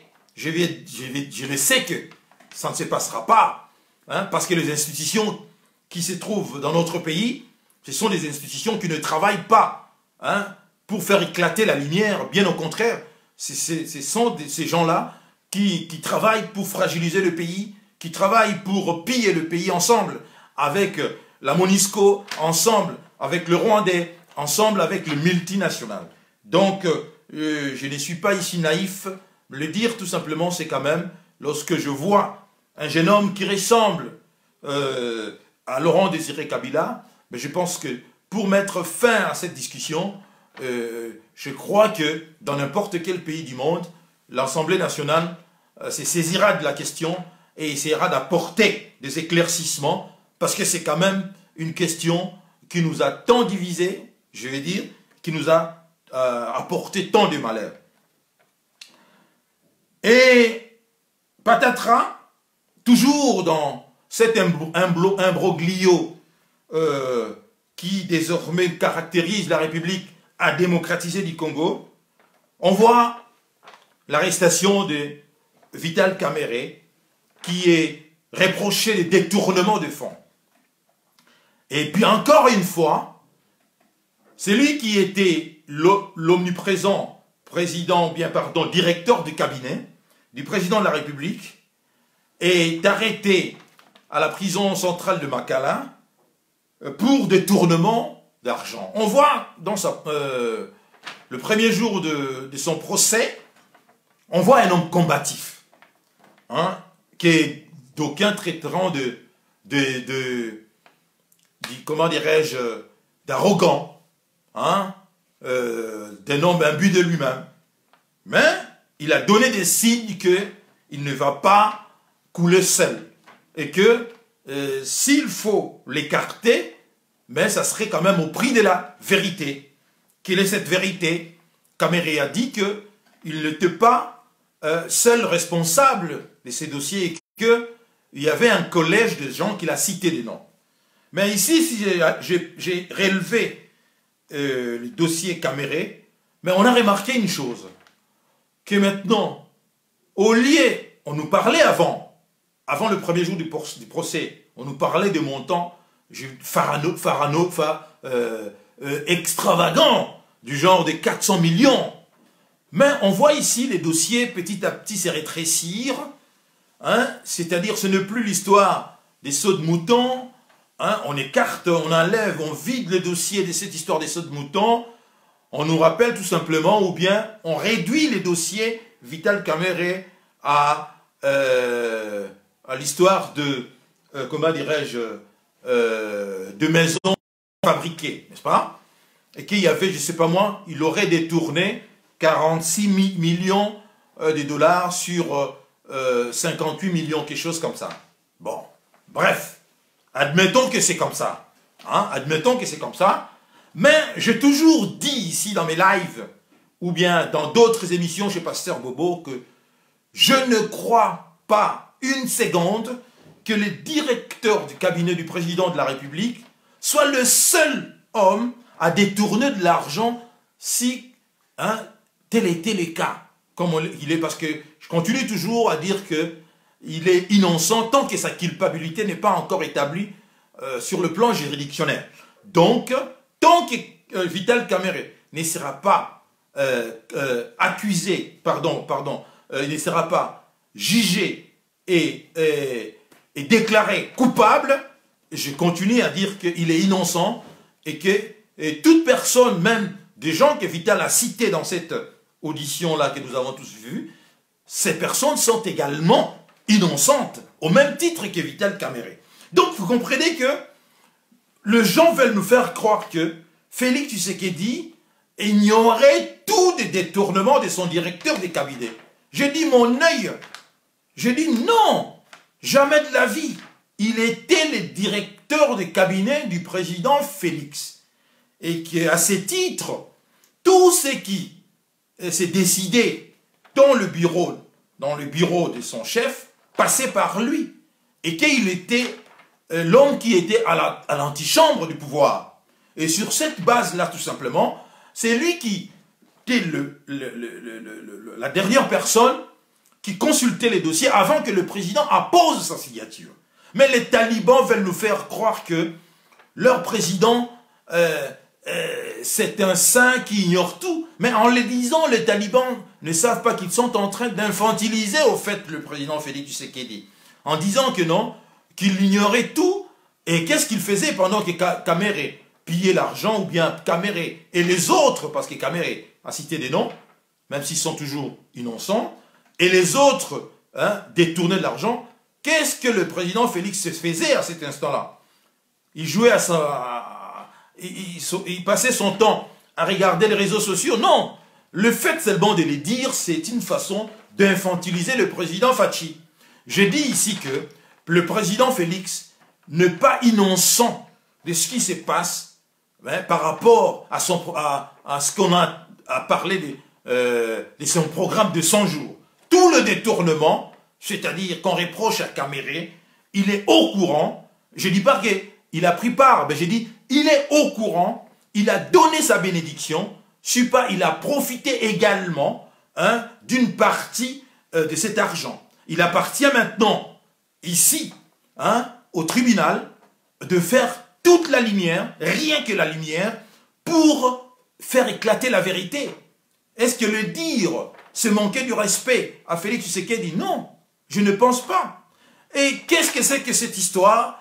Lorsqu'on arrête Vital Kamerhe, nous sommes dans l'état de droit, tout le monde applaudit, mais lorsque le même état de droit arrête Mukuna, les talibans sortent maintenant de leur tanière, commencent à manifester leur mécontentement et à s'invectiver entre eux. Et dans cet élan, on voit une vidéo d'une femme qui demande au président Félix Tshisekedi de démissionner parce que pour cette femme-là, même elle qui est une femme, ne peut pas accepter d'être traitée de la sorte par son mari. Mais qu'il était temps, président Félix Tshisekedi, de mettre fin à ces humiliations répétitives que la Kabylie est en train de le faire subir. Et patatras, toujours dans la même élan des comédies pour distraire le taliban, on voit ici, après la sortie, après la vidéo de cette charmante demoiselle talibane, talibane malheureusement, qui vient de découvrir tout simplement que son chef spirituel n'avait pas le pouvoir qu'elle aurait aimé que Félix puisse en avoir. Elle fait cette vidéo. Et maintenant, on voit l'arrestation de Henri Mangi pour distraire les gens. Mais non, c'est pas là l'enjeu. L'enjeu ne se trouve pas, président Félix, l'enjeu n'est pas du côté de l'arrestation d'Henri Mangi pour montrer vos biceps ou bien vos muscles. Non, l'enjeu, très cher président, c'est d'aller chercher tous ceux qui ont pillé le pays. Ici, je cite des Tambwe Mwamba. Ici, je cite l'ancien Premier ministre, en l'occurrence, Matata Mponyo. Je cite, on a suivi dernièrement une vidéo où l'actuel gouverneur de la ville de Kinshasa, pour ne pas les citer, Jean-Tini Gobila, qui déplore le détournement de son prédécesseur, n'est-ce pas? De l'ordre de 40 millions, c'est pas moi 70 millions. Mais c'est là où il faut aller arrêter des gens. Pas Henri Mangi qui ne représente carrément absolument rien. Henri Mangi ne représente, c'est juste, c'est un fou du roi. C'est un illuminé, Henri Mangi. Henri Mangi, c'est juste quelqu'un qui a été utilisé par la Kabylie, tout ça, qui a fait des déclarations que nous connaissons tous, et qui est un joyeux luron, tout simplement, un joyeux luron, et qui est toujours utilisé. Mais aujourd'hui, vous allez faire, si c'est vraiment vous, parce que j'ai vu dans les réseaux sociaux que les gens, les talibans sont félicités pour se dire que voilà, l'état des droits fonctionne. Mais c'est un état de droit à deux vitesses, Quand on arrête Caméré, hein, vous êtes content. Quand on arrête Moukouna, vous n'acceptez pas. Mais il faut être cohérent, très chers talibans. Restez droit dans vos bottes et acceptons que l'état des droits que vous exigez, que nous exigeons également, hein, que tout le monde exige, cet état des droits-là ne fera pas que des victimes dans le camp adverse. Il y aura également des victimes dans le camp de ceux qui réclament l'état des droits. C'est ça, au fait, quoi. Si l'état des droits fonctionne vraiment. Mais je ne comprends pas. Je vois la sortie de gens qui demandent la démission de Félix Tshisekedi. Mais nous, on avait déjà compris cela il y a longtemps. Donc, depuis maintenant, presque, ça va faire bientôt 2 ans, que Félix Tshisekedi est au pouvoir, et qu'on voit que le président n'arrive pas disons, à faire changer la situation des Congolais. Et que le Congolais comprend maintenant que non, cette coalition, au fait, ne fonctionnera jamais. Parce que on voit vraiment que, d'un côté, il y a le Taliban de l'UDPS qui n'ont jamais appris la gestion du pays. Hein. Pendant 38 ans, ils étaient dans les invectives, dans les insultes, ils étaient dans tout, sauf à apprendre à gérer le pays. Mais maintenant qu'ils sont au pouvoir, on remarque que ils n'arrivent tout simplement pas à gérer, au fait, la Respublica. Voilà là où je dis ici que la faute incombe à notre papa Étienne Tshisekedi, qui n'a pas fait le travail qu'il fallait. Et nous remarquons, je ne connais pas, je n'ai jamais soutenu ces gens-là, un certain honorable qui répond au nom de Jean-Jacques Mamba, du MLC, qui, pour dénoncer, hein, c'est-à-dire la déclaration de Jean-Marc Kabunda, hein, c'est pas Kabunda ou Kaboun, c'est un imposteur, comme on le sait désormais, hein, Jean-Marc Kabunda ou Kabunda, et il ne serait pas aussi du Katanga, il serait du Grand Kasaï, parce qu'on a vu des ressortissants des Grands Kasaï, hein, confirmer cela dans un message de soutien, hein, où ils réclamaient, ils soutenaient les ressortissants du Grand Kasaï. Donc encore une fois, nous sommes dans ces parties-là de l'imposture qui ne dit pas son nom. Et que je parlais ici d'un député, Jean-Jacques Mamba du MLC, pour chercher des explications au premier vice-président du Sénat, qui est Jean-Marc Kabunda Wakabunda, pour sa sortie dernièrement en parlant de 7 millions de dollars que le Sénat allait dépenser pour organiser, comment dirais-je,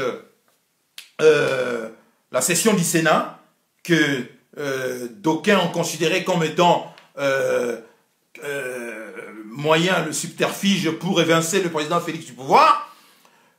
Cet honorable député écrira 2 fois au premier vice-président qui n'a pas daigné répondre ne serait-ce qu'une fois. Vous voyez que cet homme qui est vice-président du Sénat ne comprend pas que dans ces institutions, il y a une façon de faire les choses. Quand on vous écrit, ce n'est pas à vous personnellement que vous allez répondre, vous avez une équipe de gens qui travaillent avec vous. Vous avez des secrétaires, vous avez des conseillers, c'est à eux de faire suivre les dossiers, de répondre éventuellement à toute correspondance. Tel n'était pas le cas. Mais lorsque le député Jean-Jacques Mamba envoya maintenant pour aller s'enquérir de faits, c'est-à-dire comprendre pourquoi est-ce que le premier vice-président ne répondait pas à ces lettres répétitives, mais qu'est-ce qui s'est passé? Jean-Marc Kabunda Wakabunda, hein, enverra maintenant ses sbires à lui, ses hommes à tout faire pour tabasser les hommes de ses députés. Vous comprenez que l'UDPS est devenu un parti ridicule, où il y a tout sauf de la démocratie et encore moins de l'état des droits.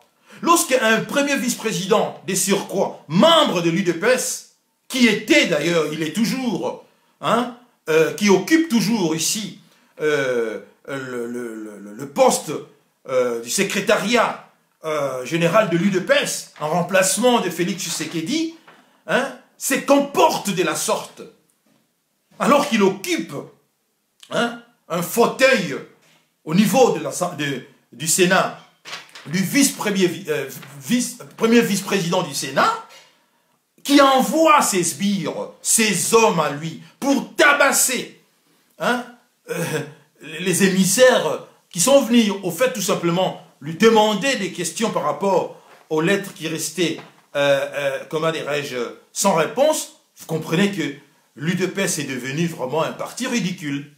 C'est ainsi qu'on se retrouvera avec des gens qu'on voit maintenant, un parti, on ne sait pas qui dirige ce parti, et ça fait vraiment pitié.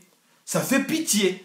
Et vraiment, je dis sincèrement qu'on a vidé de sa substance des cerveaux qui, à l'époque, hein, contrôlaient ou bien dirigeaient ces partis.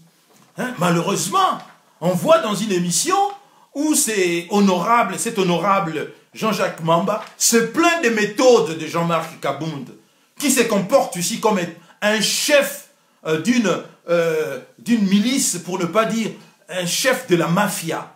Hein? Un chef de la mafia. Non, cher Kabunda ou Kabunda, vous êtes maintenant, vous, dans les institutions de la République.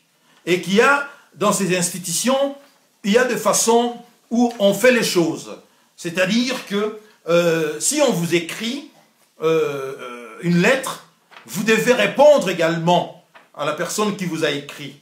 Cessez maintenant vos agissements, votre façon que vous avez toujours à faire dans l'UDPS, parce que ici, n'oubliez pas, l'UDPS qui nous dit toujours que c'est un parti non violent, mais ça a toujours été un parti très violent, raison pour laquelle, vous avez vu, ça a toujours été un parti très violent, parce que regardez, tout ce qui se passe dans ce parti, les gens, ils font des choses terribles, où on voit entre eux, ils n'arrivent pas à se parler, où on voit entre eux-mêmes, hein, vous savez que, on a vu des images des gens de l'UDPS brûlés vifs, là-bas, au siège de l'UDPS.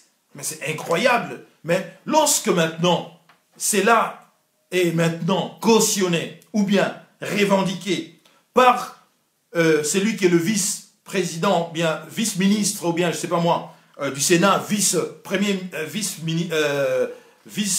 vice-président, pardon, du Sénat, on comprend qu'il y a un sérieux problème. Il y a un sérieux problème. Et ça ne m'étonne pas aujourd'hui de voir que le président Félix Tshisekedi est en train de patauger.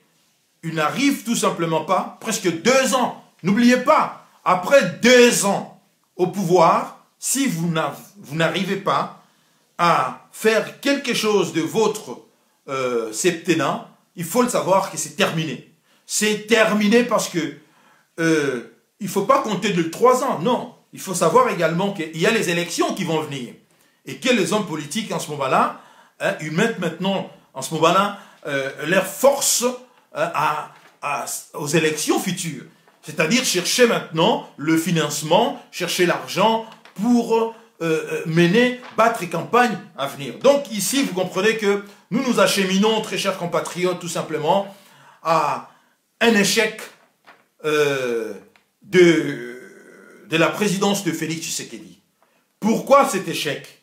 C'est tout simplement parce que, au fait, la Kabylie avait déjà réfléchi tout ça en amont. Lui ignorait tout ça. Quand la Kabylie est allée chercher Félix pour occuper maintenant, jouer le rôle des Bizumungu, ils avaient prévu tout ça. Ce qui se passe aujourd'hui vers notre frontière du côté de la Zambie, tout ça est tellement clair que c'est la Kabylie qui fout le bordel partout, hein, pour que, ici, que Félix n'arrive pas à faire grand-chose. Et tous ceux qui disent que c'est Félix qui a fait arrêter Caméré. Mais c'est faux, aujourd'hui on comprend très bien que c'est pas vrai. Hein? C'est pas vrai. J'avais, dans un de mes lives, donné 3 raisons, hein, que j'ai réfléchissé, des analyses que j'avais faites, que j'ai donné 3 raisons qui montrent à ce que cette arrestation venait du côté de la Kabylie. J'avais expliqué cela, où j'avais dit que dès le début, Kamere pourrait jouer, peut-être il avait joué le rôle de la taupe dès le début. Parce que quand on voit la façon dont ils ont détourné l'argent, on comprend très bien que y a un problème. On ne peut pas détourner autant d'argent sur un laps de temps très court comme ça, et en laissant des traces partout. Et il faut vraiment être, je vais dire, dépourvu du cerveau pour se dire qu'on ne sera pas inquiété, quoi. On comprend très bien, il s'est pourrait ici que Kamer était dès le début, il a joué ce rôle-là pour neutraliser le président Félix Tshisekedi. Mais en ce moment où nous sommes, vous et moi ici, nous savons très bien que le procès a été renvoyé le 25 mai, le 25 de ce mois même. Donc, on voit très bien que Kamere continue à soutenir l'UDPS. Il est très malin, Kamere. Il est très malin, il joue très bien. Il joue très bien. Dès sa prison, du fond de sa prison, il envoie un message de soutien à l'UDPS par rapport à l'éventuelle, comment dirais-je, destitution des Kabound. Hein? Il soutient. Et on comprend très bien que l'homme, il est très malin, parce que lui, au moins, il sait où se trouve le pouvoir. Il ne va jamais se tromper. Pour lui, hein, si réellement il a été arrêté, comme moi je l'ai dit, par Kabila, il sait très bien ce qu'il va faire. Il envoie ses émissaires partout, à Kigali où il a ses entrées. N'oubliez pas, il a ses entrées. On l'a vu à Kinshasa, lorsque Kagame est venu aux obsèques de Etienne Tshisekedi. On l'a vu entrer dans la même voiture avec Kagame, était aux côtés de Kagame, dans le même véhicule. On l'a vu. Quand il est arrivé au stade avec Kagame, et quand ils sont répartis, hein, il était aux côtés de Kagame. Je parle de Kamere. Il a ses entrées à Kigali. Donc l'homme n'hésitera pas de faire fonctionner, hein, c'est-à-dire ces réseaux dormants. Hein. Il est très malin, ces gars-là. Oui, oui, Christian Sauzet, très malin et vicieux. Mais il n'est pas intelligent, comme d'aucuns l'ont dit, il n'est pas intelligent. Malin et vicieux, oui. Parce que comme tout Burundais et Rwandais, ces gens-là, on les enseigne, parce qu'on les éduque dans, comment dirais-je, je vais dire ici. C'est-à-dire, si vous, un tout Rwandais, bon bref, tout Rwandais, si vous posez la question en Rwandais, ne répondent jamais directement à la question. Il réfléchit. Qui est la personne qui est devant moi? Pourquoi il m'a posé cette question? Qu'est-ce qu'il attend de moi?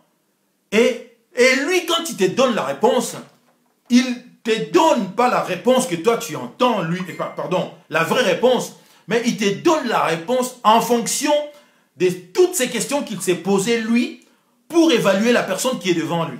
C'est-à-dire que hein, ce sont des gens qu'on a élevés depuis leur tendre enfance dans la manipulation et la dissimulation. Donc vous comprenez très bien que Kamere, hein, à défaut d'être intelligent, il est beaucoup plus malin et vicieux. Et voilà pourquoi je dis que si tel est le cas, qu'il a été infiltré hein, de la première heure pour noyauter et jouer ce rôle-là, je vous dis que le président Félix ne sera pas, comment dirais-je, ne sera pas épargné lors des prochains débats, des procès. Et tous ceux qui ont, de près ou de loin, tous les membres du cabinet du président Félix, de près ou de loin, ont eu affaire avec ces détournements, je vous dis tout simplement, ils seront neutralisés. Et là, le rôle ici que la Kabylie a anticipé, que vous et moi, on n'a pas vu venir, c'était quoi? C'est pour cela qu'on a dit à Félix que il faut refuser de jouer ce rôle, parce que vous êtes en train de rendre un mauvais service à nos frères et sœurs des Kasaï. Qu'est-ce que les autres ils vont maintenant exploiter? Ils vont dire que, regardez, que eux ils ont voulu nous faire croire qu'ils sont capables de diriger ce pays. Voilà que c'est eux qui sont venus et c'est eux qui ont détourné à une vitesse, j'ai dit, vertigineuse, l'argent de l'État. Et voilà Moi, je suis resté 18 ans. Kabila va se dire, mais vous n'avez jamais vu ces tels détournements. Hein? Dans un laps de temps très court, on a détourné alors comme jamais dans l'histoire de ce pays. Et très chers compatriotes, je crois ici que notre sœur qui a fait la vidéo pour demander à Félix ici de démissionner, encore une fois, elle se trompe. Elle se trompe parce qu'elle oublie qu'il y a un deal et que le deal dans le deal, lorsque Félix a accepté d'apposer sa signature, elle a tout accepté de jouer le rôle jusqu'à la fin de fin. Et Félix, c'est un jouisseur, je vous ai toujours dit, il aime la vie. Il ne va rien faire de dangereux, il ne va rien faire pour mettre sa vie tout simplement en danger. C'est-à-dire ici, tout ce que vous allez dire, vous le taliban, il va écouter, ça va entrer ici et ça va ressortir de l'autre côté. La preuve, jusqu'à aujourd'hui, il n'a jamais limogé son directeur de cabinet. Et la nomination de son remplaçant, c'est un intérimaire. Nous ne comprenons pas. Pourquoi est-ce qu'il n'y a toujours pas une ordonnance signée de sa main qu'il met fin à l'exercice des Vital Kamerhe et une autre ordonnance qui va nommer son remplaçant. Pourquoi ça ne vient toujours pas? Parce que nous sommes en train ici d'assister, très chers compatriotes, à quelque chose que les gens ont déjà dénoncé cela. L'homme est venu ici pour s'enrichir et rien de tout ce que vous allez dire, vous, ne l'intéresse. Donc, très chers compatriotes, je crois que j'ai abordé tous les sujets que j'avais prévu aujourd'hui de développer avec vous. Nous devons, très chers compatriotes, rester vigilants. Le combat continue et la résistance doit continuer parce que ceux qui ont cherché à nous dire ou bien à nous faire croire que à partir de l'instant où Félix Tshisekedi est arrivé à la tête du pays et que c'était la fin c'est-à-dire de l'occupation, on voit très bien que Kabila a été enseigné, ou bien je dis bien, il a appris ses leçons dans une très bonne école. Il a compris que c'est lui qui lâche les pouvoirs, creuse sa tombe. C'est la raison pour laquelle vous avez vu qu'il contrôle de main de maître les services de renseignement, l'armée. Parce que Félix n'a pas l'armée. Félix n'a pas d'armée. Et quiconque qui contrôle l'armée, c'est celui-là qui a le pouvoir. Et ceux qui ont lu Machiavel savent ça très bien. Le prince de Machiavel, il a compris cela que quiconque qui partage ou bien qui transfère le pouvoir à quelqu'un d'autre creuse sa tombe. Et Joseph Kabila a compris cela. Et en transférant le semblant du pouvoir que j'aime souvent citer dans mes lives, un des communicants de la Kabylie, un homme très intelligent, mais il a fait un choix de mettre son intelligence au service du mal au nom de Kodjon Djoukouma, a dit que nous avons tout simplement changé tout simplement la casquette, c'est-à-dire nous avons changé notre casquette de la tête. C'est-à-dire la tête reste la même, mais nous avons changé les casquettes. Donc, vous comprenez ici très bien que Kabila, en allant chercher Félix Tshisekedi, a gardé ce que feu papa Etienne Tshisekedi appelait l'impérium. Parce qu'il n'est pas con, lui. Il sait qu'il n'a sa survie que d'être au pouvoir. Et ici, il y a aussi, il faut que vous le sachiez très bien, la complicité, l'hypocrisie de la communauté internationale. Les Américains veulent faire croire aux talibans qu'ils soutiennent Félix Tshisekedi, mais les Américains acceptent tout ce que Kabila est en train de faire. Les Américains laissent faire Kabila, parce qu'on le sait très bien que s'ils n'avaient pas accepté la façon dont Kabila fait les choses là-bas, ils auraient mis fin à cela. Mais ils laissent faire parce que le problème c'est quoi? Kabila c'est également leur pion dans la région. Kabila c'est également leur homme. N'oubliez pas, nous sommes le 17 mai aujourd'hui. que lorsque Laurent Désiré Kabila fut tué en 2001, et qui est-ce qu'on est allé chercher pour occuper ce poste-là du président de la République? C'était Joseph Kabila. Et n'oubliez pas non plus, il y a un adage qui dit « à qui profitent les crimes ». Si vous voulez avoir des réponses par rapport à un meurtre ou bien un assassinat, ici, en l'occurrence, l'assassinat de Laurent Désiré Kabila, hein, regardez seulement du côté de... C'est lui qui a profité de l'assassinat. Vous allez avoir votre réponse. Donc, lui, c'est aussi un homme de la communauté internationale. Parce ce sont des gens qui ont travaillé pour le multinational. Ils ont enrichi des multinationales. Donc, tout ce que les gens disent, qu'on a abandonné Kabila, tout ça, si cela était vrai, hein, les Américains n'accepteront pas que Kabila puisse faire ce qu'il est en train de faire, même dans l'armée, là. Même dans l'armée. Nous avons vu de permutations dans l'armée.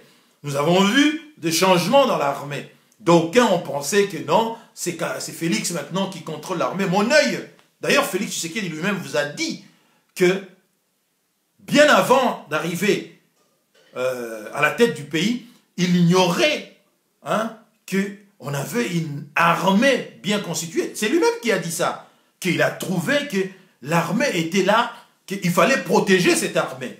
Donc vous comprenez que l'armée, c'est l'ossature qui a été créée par Joseph Kabila et tout cela, c'est eux qui contrôlent cela. Donc tout ce que vous allez dire ici par rapport à ça, c'est Kabila qui reste c'est-à-dire c'est lui qui contrôle la situation, quoi. Peu importe, appelez ça comme vous voulez, mais la vérité est que là, ils sont passés maintenant dans une étape où ils vont distraire des gens. Kabila a fait arrêter Ibrahim, bon, on dit Kabila, mais moi j'ai entendu que c'était Mougalou, hein, Mougalou qui a fait arrêter Ibrahim Kabila, et Félix Tshisekedi demande sa libération, et 2 jours après, bien 1 jour après, on voit l'arrestation maintenant de Henri Magie, hein, le fou du roi Henri Magie, et les talibans applaudissent. Mais non. Donc, comprenez très chers compatriotes, l'enjeu ce n'est pas là. L'enjeu ce n'est pas l'arrestation d'Henri Magie. Ce n'est pas ça. Ça se trouve ailleurs. L'enjeu c'est le contrôle des richesses de notre pays. Et ici, vous allez voir que nous avons affaire pas seulement aux Tutsis eux-mêmes, mais nous avons affaire à la communauté internationale qui soutient mordicus ce plan machiavélique qui consiste à exterminer la population noire, en l'occurrence la population congolaise. Quand vous voyez comment est-ce que les gens meurent dans notre pays, vous comprenez très bien que il y a comme un programme d'extermination de masse. Hein, d'extermination de masse. Les gens tombent comme des mouches dans notre pays. Les gens tombent comme des mouches. Et donc il faut le savoir, ça, je n'ai jamais oublié cela. Et tous les vaccins qu'on propose, tout ça, c'est pour réduire encore davantage de population. Et qu'on voit encore que ça, c'est soutenu par des scientifiques de notre pays. En l'occurrence ici, le docteur Mouyembe. Hein, on a vu sa sortie, comment est-ce qu'il était minable lui également. Hein, soutenu par les hommes politiques qui, en contrepartie, touchent des rétrocommissions, tout ça. Vous comprenez que nous ne sommes pas sortis de l'auberge, très chers amis. Partagez, très chers amis, cette vidéo. N'oubliez pas, nous sommes le 17 mai 2020, 23 ans que notre pays souffre aujourd'hui. L'arrivée de celui que Félix Tshisekedi considère désormais comme étant son partenaire, c'est là qu'ils sont venus. C'est le 17 mai 1997. Et pour finir, il y a un ami bon, virtuel naturellement, qui a publié, j'aime beaucoup lire son mur, je crois, Jean-Claude Masse-Mampong, je crois, qui aime publier sur son mur le fait de, c'est-à-dire publication historique. Et il a publié aujourd'hui un post du général Mayele, où il dit que, parce que le général Mayele, n'oublie pas, il fut assassiné dans la nuit du 16 au 17 mai 1997. D'aucuns disent que non, c'est le fils du maréchal congolais qui l'a battu. D'autres parlent du capitaine, je ne sais pas moi, j'ai oublié son nom, bon, bref. Mais la réalité, la vérité est que le général Maé, le fils, assassiné cette nuit-là, où le Kadogo entrait. Et lui, il dit dans sa publication, il essaye de faire ressortir notre division. C'est-à-dire, d'aucuns disent que non, Maélé était un héros pour avoir empêché le bain de sang puisse couler à Kinshasa. D'autres disent que non, Maélé a trahi. Moi, j'ai fait un commentaire où j'ai dit tout simplement que non. Aujourd'hui, avec le recul de 23 ans, après 23 ans, et si nous regardons le résultat, seul le résultat compte, très chers amis. Si nous regardons aujourd'hui,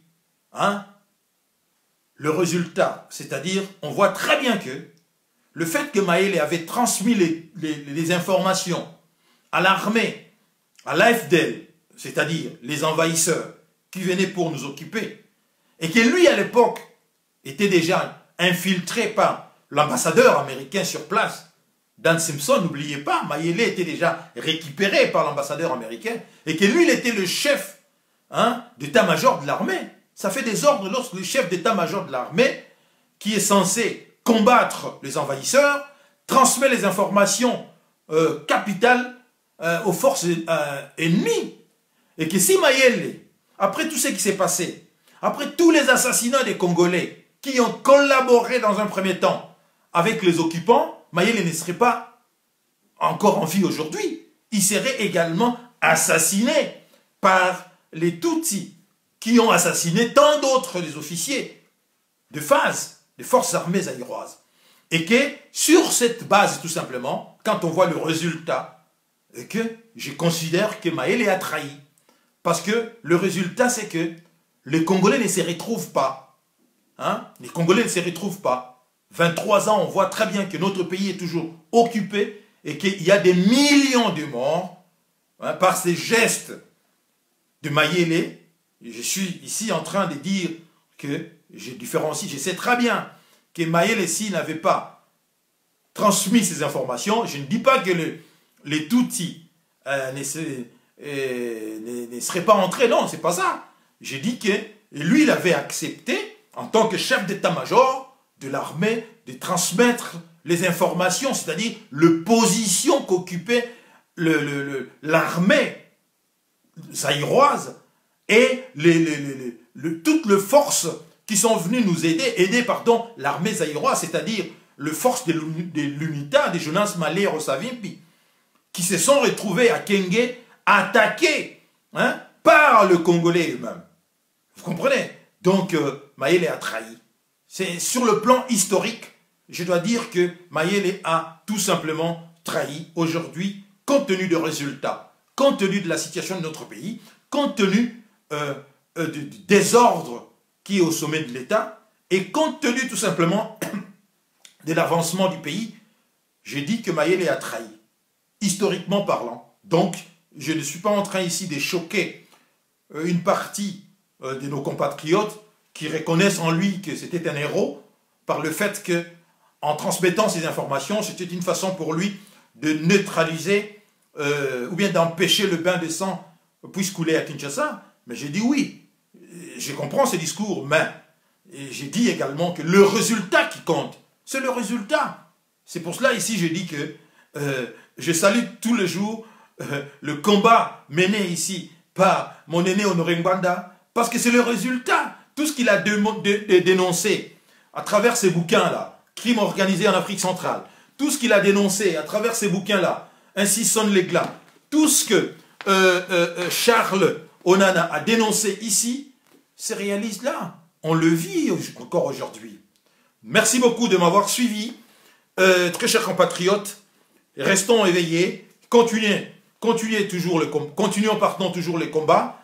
Et merci à Denise Nachangé-Nako pour ma commentaire Nayo, merci Naba like Nayo, merci à vous tous, vous étiez vraiment nombreux, vous m'avez suivi, merci à vous, je vous remercie infiniment. Partagez la vidéo, le combat continue. On ne fait pas, nous ne menons pas ces combats ici parce que nous détestons une personne ou nous détestons une région. Non, ces combats ici que nous menons, nous avons pris de risques et les engagements de mener, très chers compatriotes, c'est parce que nous sommes, c'est un combat noble.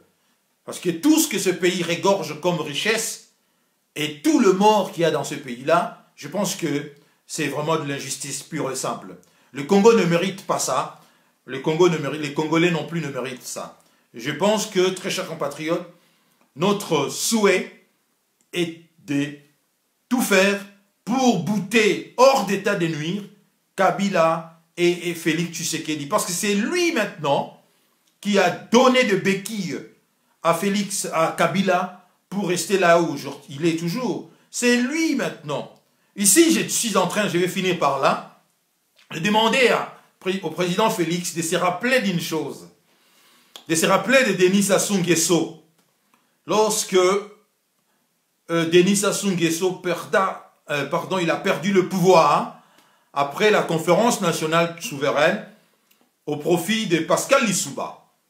Et que Sassou Nguesso est parti vivre tranquillement dans sa villa en France, loin du Congo-Brazzaville, et que Lissouba a commis une erreur fatale de faire revenir, d'accepter que Sassou rentre au pays, et que c'est à partir du moment où Sassou est rentré au pays que Lissouba a signé son arrêt de mort. C'est la même chose avec le président Félix Tshisekedi, que Kabila qui était déjà partant parce qu'il avait dos, on l'a mis vraiment dos au mur. Le fait que lui, il a accepté que Kabila continue toujours de rester au pouvoir alors qu'il sait très bien qu'il n'a pas gagné les élections et qu'il doit toujours se remémorer, se souvenir de ça, qu'en politique, il n'y a pas d'amis.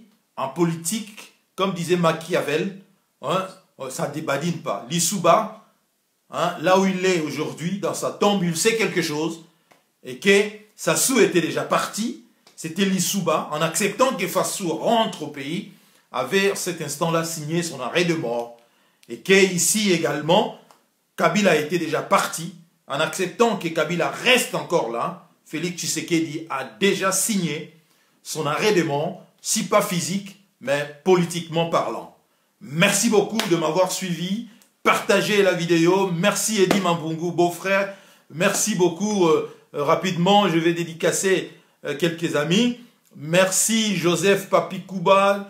Je vais dédicacer tout le monde. Hein. Tout le monde, même ceux qui insultent, tout ça. Bon, je vais lire ça après. Non, je crois pas. Je pense pas. Merci à vous. Choisir, bon, je vois pas beaucoup de noms là, je vois une personne, je crois il insulte beaucoup, bon ben lui il mérite pas quand même, non, d'être dédicacé, voilà.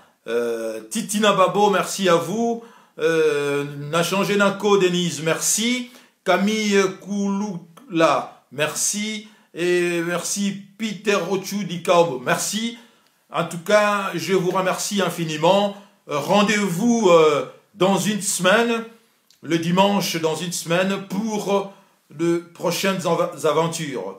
Merci de m'avoir suivi, partagez la vidéo et restez éveillés, ouvrez l'œil, mais les bons, et n'oubliez pas, notre cause est certaine, notre lutte est noble, et nous allons, pour finir, même si hein, nous ne réussissons pas, n'oublions pas que nos enfants vont continuer ces nobles combats, comme avait dit le révérend pasteur Ekofo, que nos enfants continueront ces combats, parce qu'il s'agit de notre pays.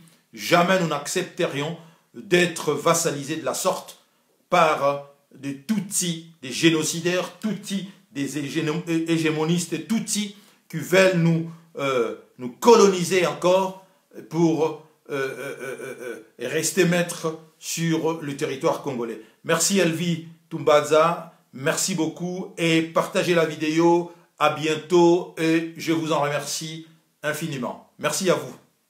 Au revoir.